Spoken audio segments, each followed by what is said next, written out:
Fala seus cachorro, beleza, meu? Bem-vindos a mais um vídeo aqui no canal e vamos falar sobre a convocação da seleção brasileira para os jogos das eliminatórias contra Colômbia e Argentina. O Brasil recebe a Colômbia e viaja para enfrentar a Argentina, inclusive com um jogo 2 dias antes da final do Campeonato Estadual, que pode prejudicar o Santos, por exemplo, que é um postulante à vaga na final do estadual, né? Mas enfim, vamos falar sobre isso. É o calendário do futebol brasileiro, né? A CBF adora fazer essas coisas, ser ruim. Mas vou falar sobre a convocação, vou falar sobre o vídeo da pré-lista que a gente falou aqui. Alguns nomes, eu acertei a grande maioria do que seria convocado. Errei 4 dos nomes, tá? E a gente vai falar sobre isso. Antes, peça seu like, sua inscrição é muito importante. Deixa um comentário aí para ajudar no engajamento do vídeo, tá? Comentário é muito importante. Agora o comentário passou a ser um dos principais pontos aqui do YouTube. Então, por favor, deixa um comentário aí que vai ajudar bastante, tá? Like e comentário são os principais. Vamos lá, falar da convocação da seleção brasileira, se eu achei boa, se eu achei ruim. Eu acho que no modo geral é boa a convocação, tá? Mas tem algumas coisas que eu prefiro apontar aqui. Eu quero algumas incongruências do Dorival Júnior, tá? Essa é a convocação aqui do lado, né, que a gente pode ver, se eu deixar aberto aqui o tempo inteiro. Alisson, os 3 goleiros, Alisson, Bento e Ederson, eu acertei os 3, né? Eu queria que o Hugo pelo menos fosse convocado entre eles, no lugar do Ederson, tá? Pra quem tá contestando o Alisson, meu amigo, só o que ele fez ontem no jogo do Liverpool já justifica, né? Não que uma convocação do Alisson seja injustificável, mas ele tá numa fase espetacular no Liverpool, tá? Tá numa fase, uma temporada muito boa. E, pô, é um goleiraço, cara. Eu sei que as pessoas gostam, falam que eu sou puxa-saco do Alisson, mas, pô, é um goleiraço, velho. Não tem o que contestar do goleiro que o Alisson é, tá? Mas, enfim. Alisson, Bento e Ederson. Não convocaria o Ederson nessa convocação. Até o Bento, que não vive grande fase lá no Al Nassr, tá? Eu acho que poderia ter sido outros 2 goleiros aí, com o Alisson sendo titular, tá? O Hugo Souza, o Everson, mas o Everson não tava nem na pré-lista, tá? Então a gente tem que levar em consideração a pré-lista. E na pré-lista não tinha o nome do Everson lá. Mas o Hugo Souza, goleiro do Corinthians, estava nessa pré-lista. Era um nome interessante, né? Mas enfim. Laterais. Só 3 laterais, né? Wanderson, Wesley, a primeira convocação, que eu cravei lá quando eu fiz a lista de quem eu achava que o Dorival convocaria. E o Guilherme Arana. Ele deixou o Abner de fora. O Abner que foi muito bem quando foi convocado. Ele convocou só o Arana como lateral esquerdo. O que é estranho, tá? E ele convocou 5 laterais. 5 zagueiros, na verdade. Marquinhos, Danilo, Gabriel Magalhães e o Murilo. E convocou o Léo Ortiz também. Cara, aqui me deixa ainda mais injustificável a convocação do Danilo. Tudo bem que o Danilo foi convocado como zagueiro, tá? Se ele cara, de verdade, se o Dorival me lança o Danilo de lateral direito titular pra ser capitão da seleção, que eu acho que vai ser o Neymar, mas se ele me lança o Danilo lateral direito titular, tendo o Wanderson e o Wesley como laterais, eu vou ficar muito incomodado, mas muito mesmo. Porque aqui ele tá convocando o Danilo como zagueiro, tá? Eu não acho que o Danilo como zagueiro tenha que ser convocado para a seleção brasileira. Só porque ele veio pro Flamengo e virou zagueiro? Ele já era zagueiro na Juventus. Agora ele é zagueiro. Eu acho muito complicado isso que treinadores fazem, sabe? E, cara, já falei muito bem do Dorival várias vezes. Eu acho isso justificável. De verdade, não tem justificativa plausível que faça o Danilo merecer ser convocado nesse momento. Tá bom? Mas tudo bem. Danilo foi convocado, Léo Ortiz eu acho super válido, Marquinhos também, Gabriel Magalhães também, o Murilo também. Acho que todas as convocações desses jogadores pra mim são super justas, tá? A do Danilo realmente eu contesto, até porque você preferir o Danilo do que um lateral esquerdo, alguém da posição, eu acho bem complicado, né? Levando em consideração a pré-lista. Era melhor convocar um dos laterais esquerdos, o Abner inclusive. Eu tinha colocado o Abner e não o Léo Ortiz nessa lista. De resto acertei todos os nomes. Meio de campo é onde tem mais mudanças, né? Bruno Guimarães, Gerson, André, Joelinton, Matheus Cunha e Neymar. O Neymar já achava que ia ser convocado mesmo, né? O que eu achei que seria convocado, e eu acho que era um super válido, que seriam convocados o Andreas Pereira e o Paquetá, né? O Paquetá fora da lista da seleção, eu fiquei surpreso, porque o Paquetá sempre está. Mas ele não teve o Andreas Pereira, que eu acho injustificável também a não convocação do Andreas. O Andreas é muito importante, continua sendo um dos jogadores com o maior número de criação de jogadas, de passes para finalização, ele ainda é, tá? Ele teve entrever o pequeno ali com a diretoria do Fulham e ele ficou no banco algumas partidas, mas ele é um jogador muito importante desse time, inclusive na eliminação do Fulham para o Manchester United, né? Aliás, o Fulham eliminou o Manchester United da Copa da Inglaterra com uma grande partida do Andreas Pereira, né? Mas ele convocou o Joelinton, que eu acho um bom nome, tá? Eu já falei do Joelinton várias vezes, eu acho um bom jogador. E convoca o Matheus Cunha como meio campista, que sim, tá fazendo uma grande temporada no Wolverhampton, mas o Wolverhampton tá fazendo uma péssima temporada, apesar da boa temporada do Matheus Cunha, tá? O Wolverhampton não está bem, né? Tá lutando contra o rebaixamento. Mas tudo bem, né? Joelinton e Matheus Cunha. O meio campo que eu tinha colocado tinha o Andreas Pereira e o Paquetá, que eu acho que era, pelo menos o Andreas eu teria mantido. De verdade, não tem por que não levar o Andreas. Fora que o Andreas, pela própria seleção brasileira do Dorival Júnior, é o vice-artilheiro. E na última convocação meteu gol de voleio. Enfim, cara, tem certas coisas aí que realmente me incomodam, tá? Atacantes: Vinícius Júnior, Rodrigo, Rafinha, Savinho, Estevão e João Pedro. Eu errei aqui porque eu coloquei o Igor Jesus. Eu achei que o Igor Jesus se manteria na seleção brasileira, apesar do mau momento dele com o Botafogo nesse início de temporada.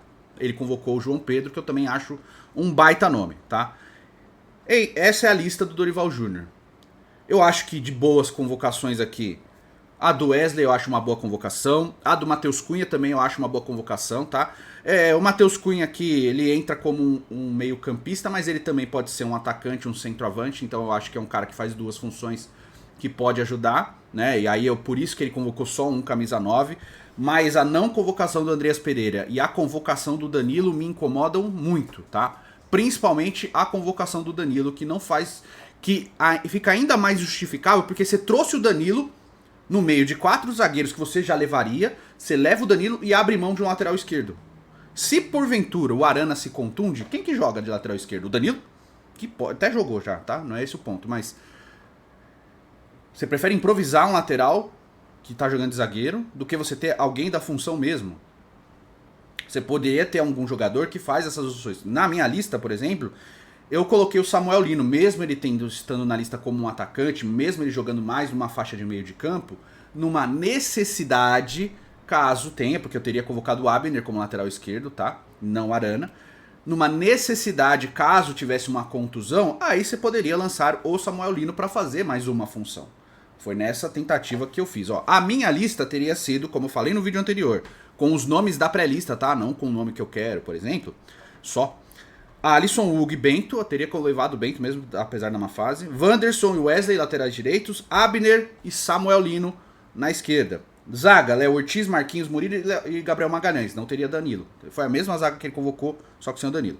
Meio de campo, Bruno Guimarães, Gerson, Ederson da Atalanta, Andrei Santos, Andreas Pereira e Neymar. E de atacantes, Vinícius Júnior, Rodrigo, Rafinha, Estevão, João Pedro e Endrick. Eu não teria levado o Savinho, eu teria levado o Endrick. Porque o Endrick, por mais que ele seja reserva do Real Madrid, ele é reserva do Real Madrid, mas a taxa de participação, a minutagem para ele participar de um gol é muito alta.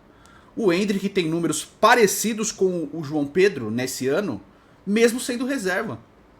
Entende? O Endrick é um fenômeno do futebol. Ele só não é titular porque o ataque do time que ele joga é Rodrigo, Vinícius Júnior e Mbappé. Mesmo assim, o Endrick, com as oportunidades que ele tem, com a pouca minutagem que ele tem, ele justifica as chances que ele recebe. Porque ele participa ativamente dos jogos.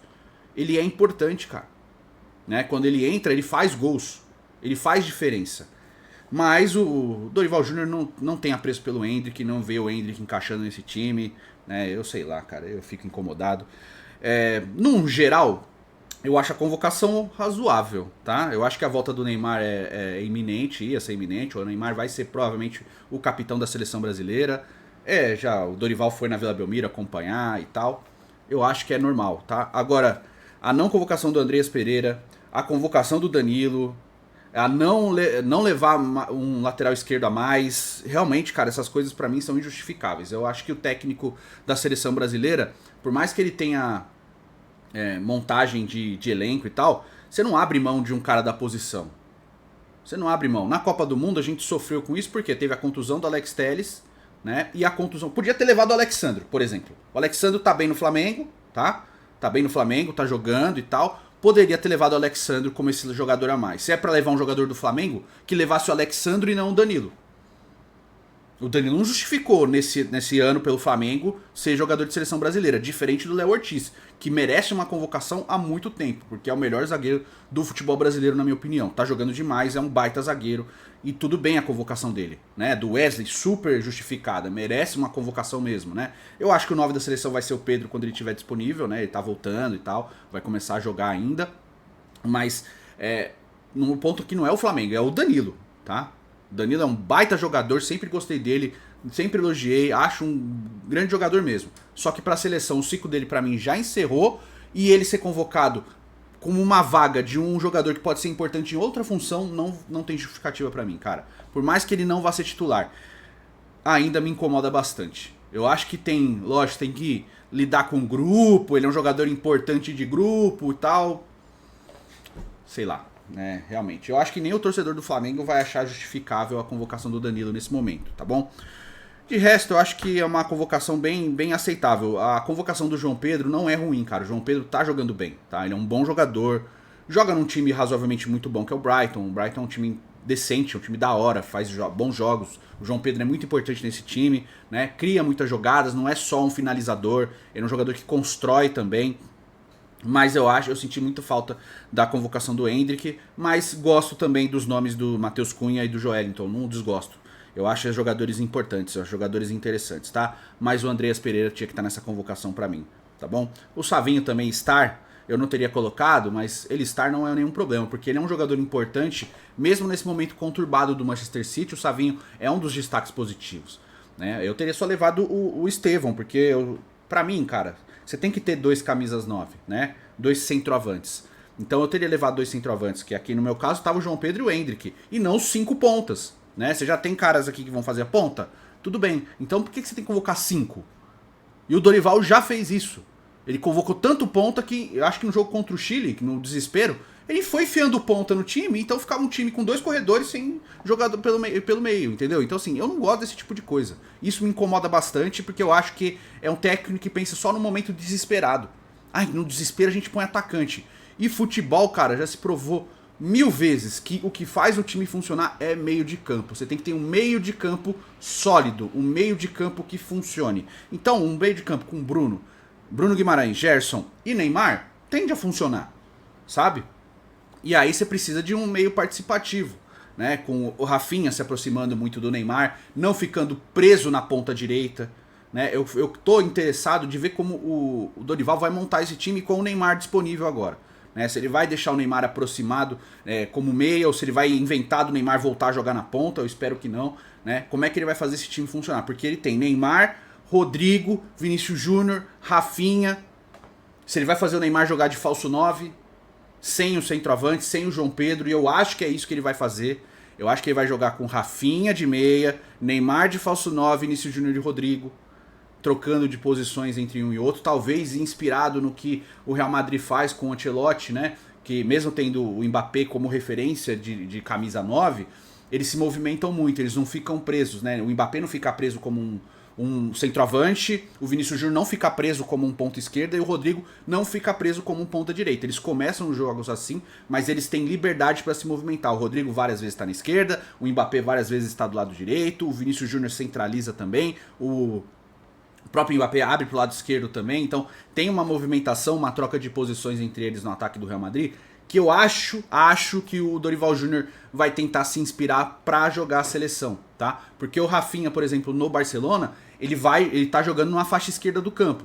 Na seleção brasileira ele jogou como meia nas últimas vezes. Então talvez, tendo essa movimentação, ele faça isso com esse quarteto. Eu acho que o quarteto de seleção brasileira vai ser formado por eles. Vinícius Júnior, Neymar, Rodrigo e Rafinha. Não vai ter um centroavante, um camisa 9 ali, uma referência. Vai ser uma alternativa de jogo, essa movimentação, tá? Então eu acho que a seleção vai a campo nas 2 partidas, começando com Alisson, Wanderson, talvez o Wesley receba uma chance, Marquinhos e Gabriel Magalhães como dupla de zaga, Arana do lado esquerdo, meio de campo com Bruno Guimarães, Gerson, Neymar, o ataque com Vinícius Júnior, Rafinha e Rodrigo.